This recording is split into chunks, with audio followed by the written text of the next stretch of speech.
हाँ चाह जोल थे नहीं माशाल्लाह जोल चर के रोजे दा टाइम चा जोल खाले ठड्डे में हाँ नल सोना इन पैसे नहीं पाना 40 रुपये हाँ सामान दा चल ही के दवा मर देखा क्या है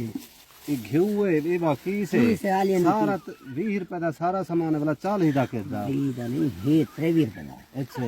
लेकिन मैं कुछ आके रोज के आप आज मैं जो कहना को फायदा तो थी वे मर बनना भाई तो नहीं रहना मर जाना भाई जरे वड्या वड्या बेईमानियां करन उन्हें कुछ सोच इने हिसाब इतना सर कशा कर ये हुन को